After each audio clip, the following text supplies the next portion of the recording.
Yeah, man. Well, I want to ask you a few questions. So you're in the media world. So tell us a little bit about that. Like, tell us what you do. Yeah, sure. In the media world. In the media world. In the land of media. In the land of media. I currently I'm a producer. I run a production company called Fiction Pictures, and very cool. We started that in 2012. Started doing music videos. Wow. As the music video world declined, we started doing commercials. We've done documentaries, feature films, short films, TV, kind of the gamut of all things. But very cool. Yeah, so it's been a fun ride for a long time. Yeah. What's your favorite project you've worked on? You know, that's an easy one, actually. There's a documentary that we did called Emmanuel, came out in 2019, so a couple years ago.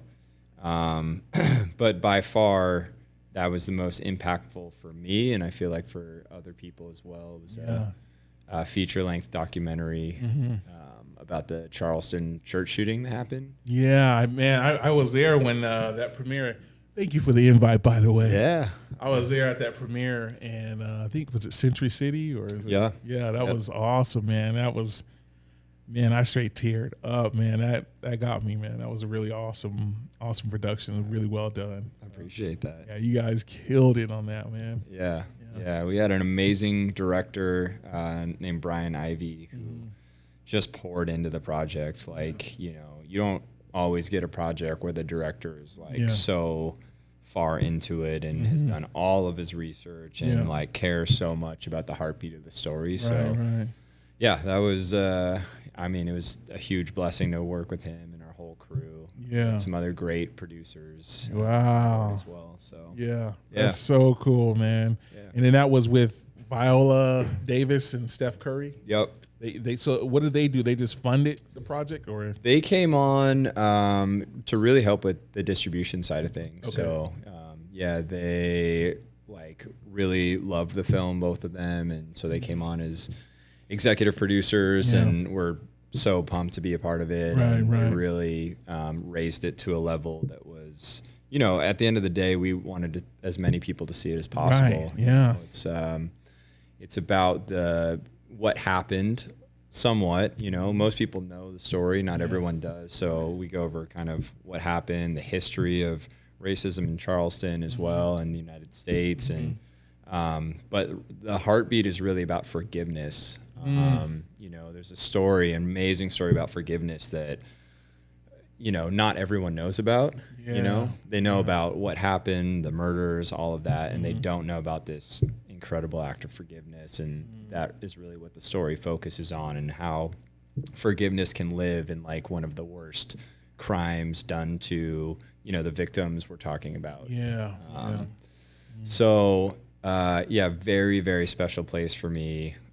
It was a wild ride, and so many blessings came in the production of that and the post-production. Obviously having those two huge names being a part of it was a big deal. And, we really got to see it move people. So that's awesome, man. Yeah, that was really awesome to be there in the theater and see it in real time and see everybody's like reactions to it. And it was awesome. Yeah, we did our like first premiere that we did was in Charleston, and they gave us like this insanely huge center.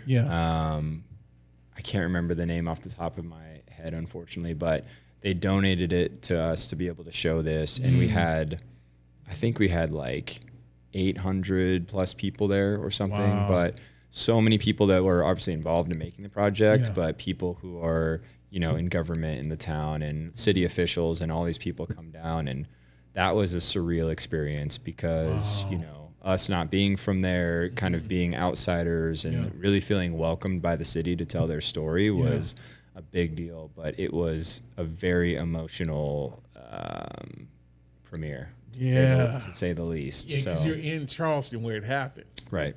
It was like 2 blocks away from where it happened. Oh my gosh! Wow, that must have been crazy. I saw some pictures online. Was that the one that Steph Curry and Viola was actually at, or I saw them like sitting on like a stage or something. They weren't at that one. Okay, gotcha. Yeah. I saw something where they were. Yeah, we did multiple premieres with them as well. something? Yeah, we did panels. Panels, with them. okay, gotcha. That's what I saw probably. Yeah. Yeah. That's cool, man. Yeah, it was an amazing project, and you know, I pray that I get another thing that's of that level and impact. Yeah. And Yeah. It's coming, man. Yeah. God gonna bless you, man. Let's go. Let's go. So let me ask you, bro.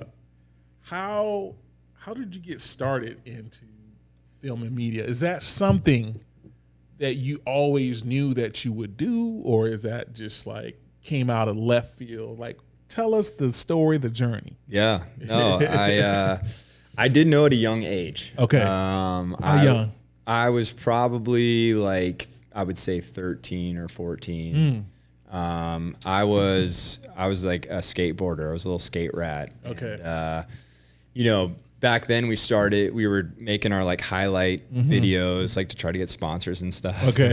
And we were going like VHS to VHS, like old school, press play, record at the right time. And, you know, they were so janky, but eventually like something got released. It was like crazy for that time where you could put a card in your computer, plug your camera in, and like download the footage and then edit on the computer. So instantly I kind of got hooked. I was like, this is like amazing. We could put music to it. And so we made a lot of skateboard films for a while. And then after a couple of years of doing that, I just like really, I had always loved movies like so much. I was very moved by them, passionate about them. So I started making little like music videos and short films and stuff, and submitting to festivals like teen film festivals and stuff like that. And so at a pretty early age, I knew I like wanted to go to film school. I wanted this for a career, and you know, I felt fortunate because at someone of that age or a teenager, like a lot of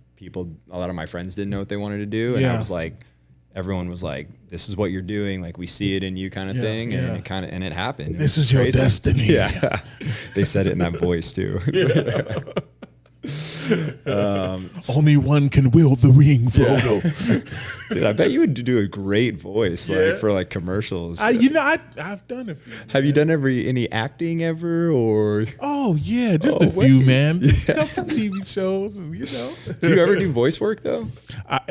So I'm the character in an audio book. I forget the name of the book. It's like a medieval book. Okay. So I play some kind of medieval magician guy or something. You wouldn't recognize it because I'm really over the top. Yep. And then my first voiceover audition, I played the voice of Groot. And so I just started doing voiceover, and that was my first audition for the new Guardians of the Galaxy. Wow. And so they loved it. It actually came out really good.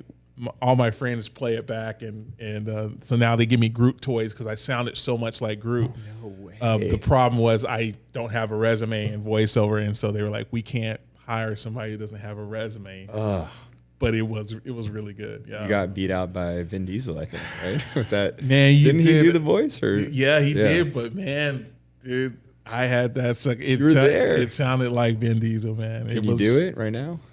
Nah, man. I don't scare folks, man. It was good though. It was you have to show me later. I'll show you later. Yeah. It's a whole recording of it. Yeah. But yeah, man. Yeah, that's exciting. So you knew early on, and your friends knew. And they kind of call that out of you, like, "Hey, this is what you're gonna, this is what you're gonna do." Yeah, for sure. I was always putting them in my projects too. You know, at that time, it's like whoever you can get a hold of. I had some friends who had actors as parents that would like do films for me and stuff, and then most of my friends were in a lot of the videos. So because you're from LA. Yep. Correct. Yeah, from LA, like Westlake, Thousand Oaks area. Okay, small town. Oaks. Yeah. Called Oak Park over there. Okay. Shout out to the Eagles. Yeah. So we were, close to LA, and so there was a lot of friends with family members in the industry. And right. So it's like you knew everybody, somebody who's like in the industry doing something. Yeah. When you live in LA. Yeah. Not my family though. My family was like, I grew up like very math science. Like my dad was an engineer. My brother became an engineer. Wow. My mom was an accountant. I did really well on those things. And I kind of just took this like side path, and I think confused my family a little bit. But my God, that does. That's like engineers and all. Yeah, mathematicians. Yeah, that's crazy. And then you just come out of nowhere, left field, just take a whole nother turn. Yep. More on the creative side. Yeah. Yeah. What steps did you take towards your dream, even in your younger years, when you're figuring this all out? Like, I know I want to do this, but what steps did you take to get into that realm? Yeah, I mean, I think for one, doing those projects that I was submitting to festivals, you know, and ended up winning some like various awards for some local festivals. Very cool. You know, how old were you when all that happened? I was probably closer to like 17 at that point. I think it was like a senior in school. Okay. I had this short film called The Last Laugh that won a couple awards and stuff. And I knew I wanted to go to film school, you know. I thought I wanted to go across the country and go to NYU. It was like, you know, one of the most prestigious. Yeah, right, yeah. I was looking at that and like, oh, maybe SC. And, you know, I ended up taking a tour of Chapman University. Okay. And I think it was like a counselor that was like, oh, they have a film school there. And I was kind of like, I feel like every like school has a film film program. Yeah. But I went and their program was like out of control. Like the amount that they were pouring into it, they had all these studio spaces they were building, and they were like really big on putting a camera in your hand on day one instead of like a couple of years of studies, and then you start filming.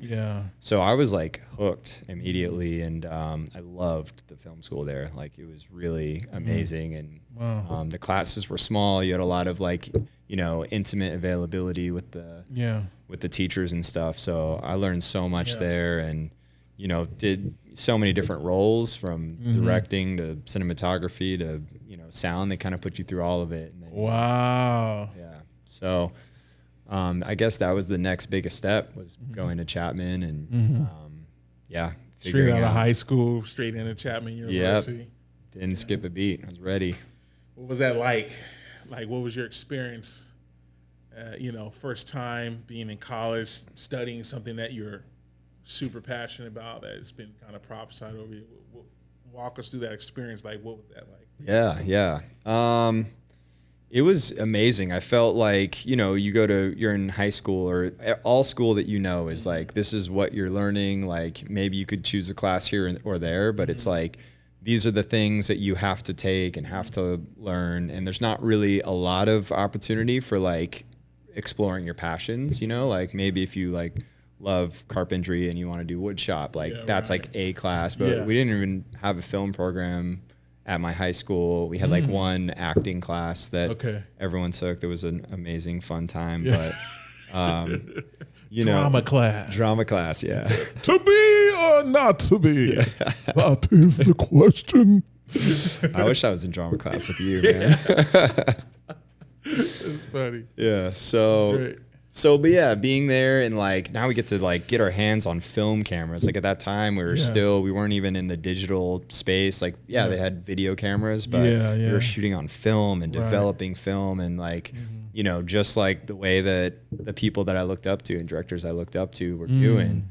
So being there and actually getting to, you know, use these cameras and learn like how it's done and what the process is like and all of that, instead of just how I think it was like, which was, you know, how we made the films in high school. But to learn the actual process was a huge deal. And we just, you know, I learned how to make films. Yeah, that's so cool. Yeah, I got in with a crew, like I tried to do as many things as I could and bounce around and meet new people and crews. And I got in with this one crew, this like amazing cinematographer named Sean Stegemeyer, who's still a friend today. And he's like doing all kinds of amazing stuff. But we started doing music videos for like real bands while in college. And so it kind of took us on this fast track of, you know, doing things at this level that was higher than, you know, I would have expected at the time. Yeah.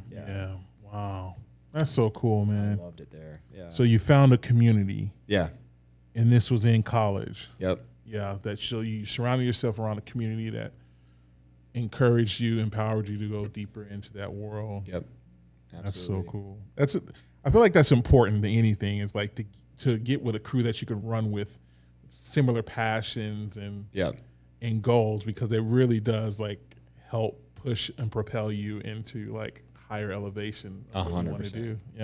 Yeah, and I mean, like you've been on set. Like there's so many people. It's certainly not a one-man show. Oh my gosh, no. It's like it's endless. Like how many people are involved. So to find people that you, like you said, like think like-minded, and you know, we really like the same music. So those music videos we're doing were like bands that we actually like looked up to and saw, and it was like we got to meet these cool bands. Oh, that must have been cool. Yeah, so I totally agree with that. That's cool, man. Let me ask you something. When was your first experience with God? Like when you know what I'm saying? Like what was that like? You know, take us through that. Wow, first experience. It's such like an interesting question. I'm like. I know it's kind of deep. I mean, I grew up in the church. I grew up going to church with my family, you know, and I was, ever since I can remember, like we were going to church pretty much every Sunday. I think that a lot of that time was like church was like a normal part of like weekly routine more than it was like an intimate relationship from a personal standpoint. I think, you know, even in high school, still going to church, but I started like questioning a lot of, like I would meet up with the pastor and be like, I don't really understand this and this, and started kind of like veering away from focusing more on me than like what a relationship looked like. And I've always thought of myself as a Christian because I went to church, and even in college, I would go to church here and there. And, you know, I don't think it was till later in life that I really experienced like the presence of God. And it was, you know, I kind of took some time in college to like do my own thing, you know, like seek after like pleasures for myself. And but there was something that happened that was like really intense for me that I just like, I hadn't been to church in a while, but I just like got into this like really, I was driving in my car, like I'll never forget it. I just got in this really deep prayer, and I was just like, God, like, please don't let this be, you know, and I was so stressed. I could feel my heart beating, like all of this. And there was this instant like coat that like came over me where I was like like anxious, like shaking, like really stressed, to like an instant, like it just felt like a hug, or like someone put a blanket over you.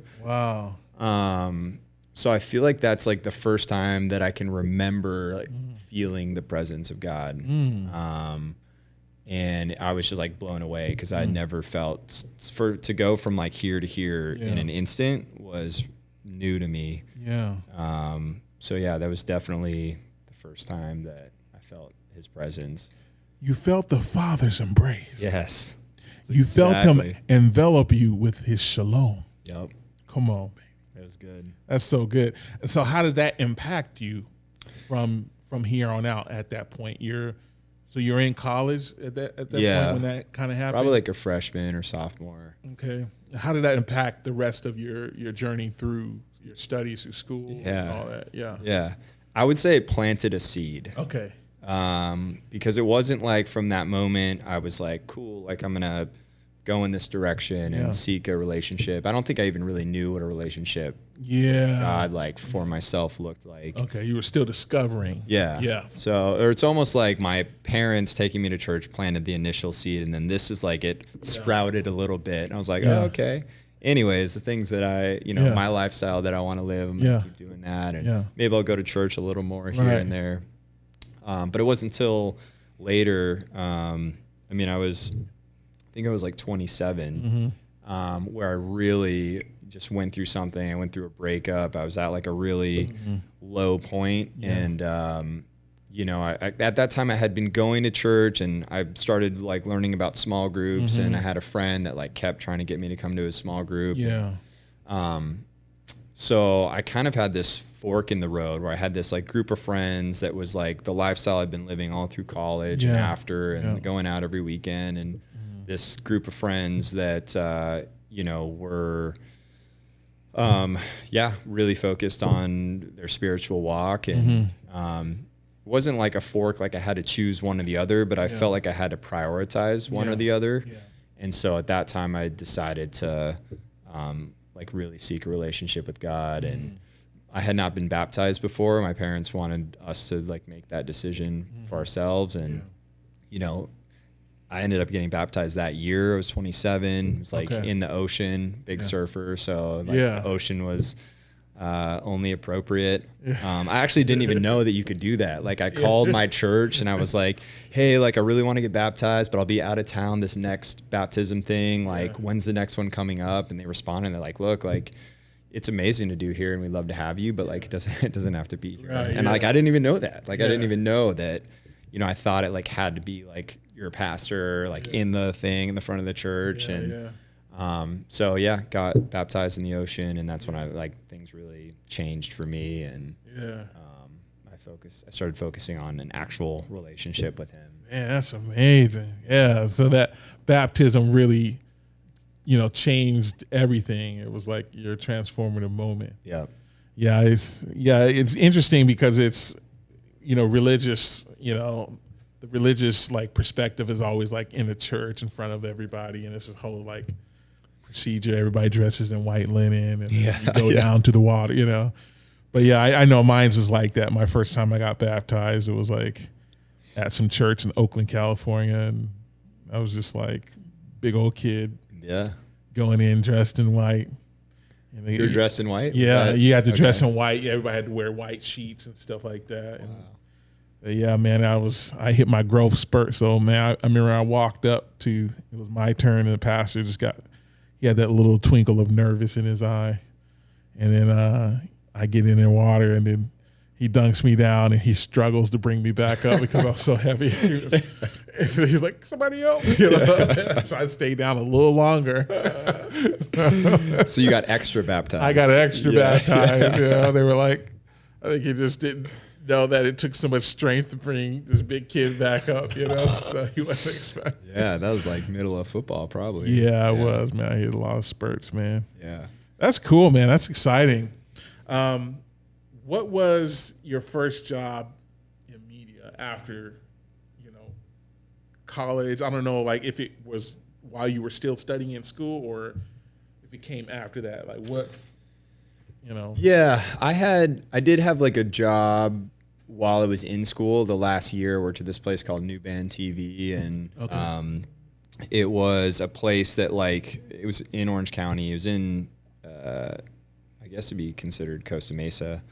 And we did everything like music related. Like we did like band interviews, we did live shows, we did shows in the studio, everything with like the local Orange County band scene. And Very cool. We got to work with a lot of cool bands. Yeah. It was a crazy place and time, and it was like where kind of all of my friends from, like one friend got a job there, and then he got me a job there, and then all of a sudden that whole crew that I was telling you about, we slowly like hired all of them, and we had this amazing system of just like everyone was really on it and talented, and then the housing crisis hit 2008. 2008, So recession. Yeah, and it just basically got shut down because the guy who run it or owned it and financed it was in real estate as well, and loans, and hit him hard, and unfortunately just took a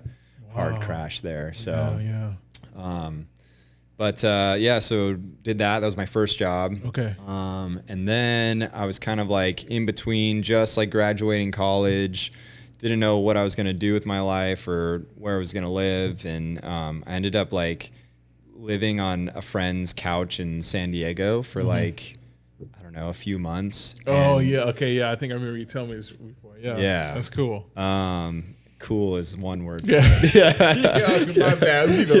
Okay, my bad. Yeah. So, I mean, tell us, man, what was that like for you? I mean, I thought it was cool at the time. Like crashing in my boy's pad. Yeah, exactly. Until your boy flipped the script on.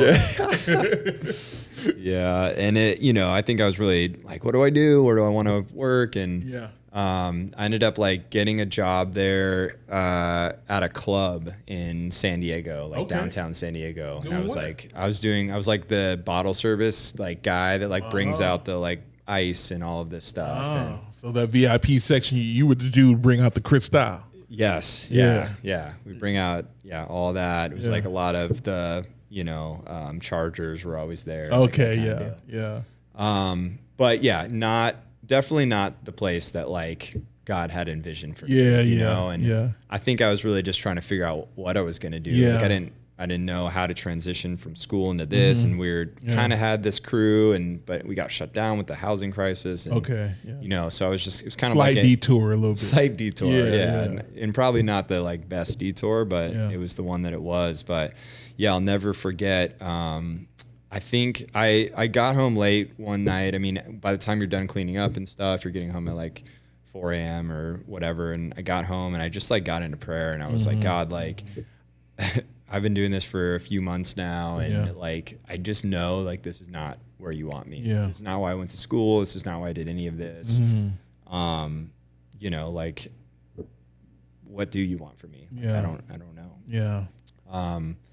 And so I said that prayer, went to sleep, and like I kid you not, man, I woke up the next day, around 11 or noon, and I had a missed text message, a missed call from a friend. And he was like, hey, I have my sister-in-law. She works at E Entertainment. Okay. And she's like, she remembered you from doing this video from like back in the day. And she wanted to know if you had graduated school yet. And I was like, yeah, I have. And I am interested. It was like a director, producer, editor role at E. Yeah. And so like to your first question, I think that was really my like first like real job like in the industry after graduating. So I was like, okay, I'm interested, what do I do? And I applied, and it was honestly like an 8-week application process. Like I was like, I don't know if I'm gonna get this, and I had an interview with all these different people, and I ended up getting the job. That was one of like 3 times where I felt like I really had prayed about something career-wise, and it just like flipped a switch like immediately, and God answered. Right. Which was really cool. That was a big moment for you, huh? Big moment. Yeah. That's really cool. Yeah. So yeah, I would say that was my first like real job after college. Okay. Yeah. And then talk us through your first experience with like writing, producing like a whole project. Yeah. Kind of like you're the guy, you're the front guy. What was that like? Yeah, I mean, I was kind of used to it at that time already. I was directing music videos. I had actually directed a feature film. No way. What's it called? I don't even want to say, man. Come on, man. It's called, I was like 20 years old, but it was called More Money, More Family. Wow. Starring Silk the Shocker, who's Silk the Shocker from No Limit Records at the time. Yep. Yeah, we it was something we like randomly met him, and he wanted to do this film, and it was him and this guy Little Duval, who's this comedian. Liv Duval, he's awesome, man. Yeah. So did that film. Had no idea what I was doing. Totally different than music videos. It was an experience in itself, but that's another story for another time. That's awesome, man. That's so cool. Don't watch it. I'm gonna watch it after this, man. I'm about to go watch it. So I had the experience already, and it was really cool to like get the opportunity to use that creativity into a place where like I didn't have to like create my own. You know, they're like, okay, we have this show, we have to do this launch spot, come up with a bunch of ideas. Yeah.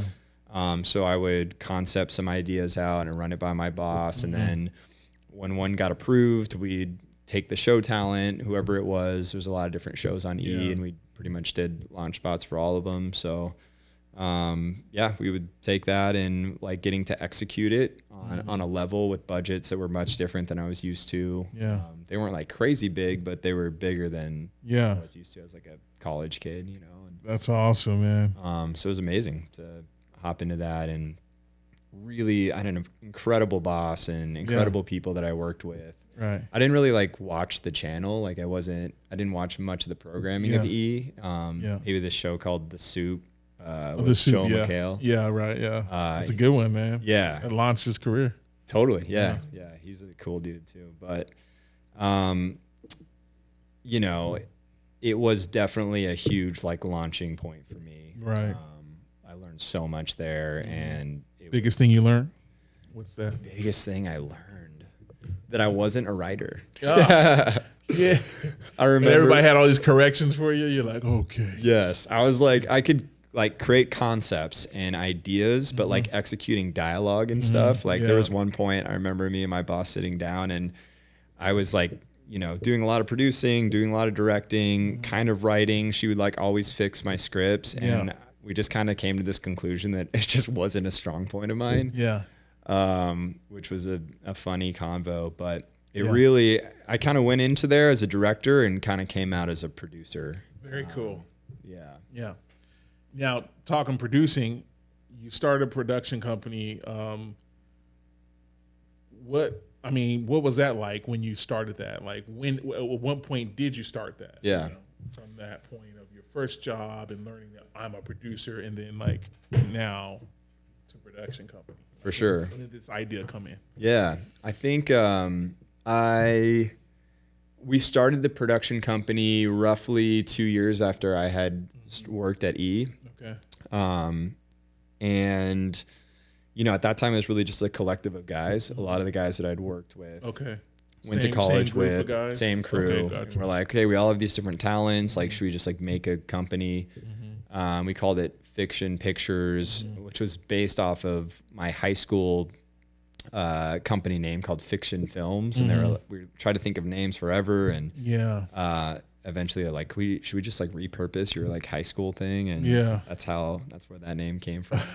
That's awesome. Fiction Pictures. Fiction Pictures, yeah. Some people think we're a photography company. Which makes sense. Throw people out the trails when they go look for you. Yeah, hopefully this will fix that. No. So we started maybe a couple years in, and so I would like work the job, and then like we'd do productions on the weekend or like whenever I could, and then eventually I felt like a lot of the people that we were hiring at E, like I felt like my crew could handle things at a higher production level for cheaper than they were paying some of these other companies. Okay. So I kind of pitched to use like my guys to do some stuff. And so for the second 2 years that I worked there, like we almost exclusively were hiring my crew, and they were really happy with what we were bringing to the table. And, you know, after a while, that really got the company off the ground, like some work, and we had a new reel and you know, all this stuff we could show. And so you had some work out there. We had some work, with some like actual people that people had heard of. Yeah, y'all got a resume now. Yeah, Fiction Pickers is here. That's right. That's right. And so after 4 years total working at E, I was I actually had another like God experience. I was woken up at about like 4:30 in the morning, and God was like, it's time to put in your 2 weeks. Basically. Okay. So I put in my 2 weeks at E. Okay. And my boss was really happy for me, and that launched my full-time career with Fiction Pictures. Wow. Okay. Yeah. Now, what role do you play in Fiction Pictures? So I'm a co-owner. So it's me and another guy named Mike. Okay. And then producer as well. Executive producer. Okay. Yeah. Co-owner. So you and Mike are co-owners, and then your producer. What does Mike do? Also producing. And his name is Mike as well. Yeah. Some people don't even call us Fiction Pictures. They just call us the Mikes. Yeah. Yeah. Kind of like that. Yeah. It's got a good ring. Yeah. That's awesome, man. Well, that's really cool, man. I really appreciate you sharing your testimony today and just coming on to the show, man. I love your heart, man. I love what you're doing with Fiction Pictures, and I'm excited for what God is gonna do with you guys in the near future. So, yeah, Shame, it's gonna be awesome, man. Yeah. Do you have any projects that you're excited about that you're currently working on or getting ready to work on? I do have one project that I'm pretty excited about. It's a documentary, or it would be a doc series. So we just shot a like proof of concept for it, but it's about this. It's about this guy who he used to be an executive chef in Chicago, and for the last 15 years, he started consulting for schools and prisons and various places to show them how within the budget that they're already operating in, that they could convert their entire food system from like the frozen processed stuff into scratch made organic, you know, for 3,000 kids. And he has this amazing method. They reduce all this food waste that brings profits back in to be able to like pay for this stuff. So we really he has this school, 14 schools he's about to do in Salinas, and we want to cover that as a doc series. And it's crazy the impact that it has on these kids who are just eating the same like frozen hot dogs that we used to eat as kids growing up. You know? We ate some bad stuff in terrible the cafeteria, man. Yeah. Some stuff they call mystery meat. Yeah. We didn't even know what it was. Yeah, I believe that's still the case. That was a free lunch program. A lot better today, but yeah, that's crazy. And Salinas is big for farming and agriculture. Like, I shot a movie out there, and there was just tons of cauliflower fields and a lot of farming there. So that's cool that he's taking some of that and converting it into something powerful and positive for the kids, something healthy. Yeah, it's like these kids' parents work in the fields, and they pick amazing organic stuff out there, and they don't get to eat it at school or at home or anything. That's crazy, which is like wild. Man, that is so awesome, man. Well, we're so excited to have you on the show, man. I really appreciate you coming on, and it's such a treat, man, every time, bro. So every time we talk, and I feel like we always said, like, hey, man, we just need to record these conversations. Yes, that's so true. Yeah, so it's great to really finally have you on, and I appreciate everyone for tuning in for another episode, listening to this, and we thank you so much. Stay tuned for more, because we're going to have this guy back on, Mike Wildt. Look out for him. Fiction Pictures is the name of his company, and we're so excited to have him on. Thank you so much, Mike Wildt. Thanks, bro. My brother. Thank you, man.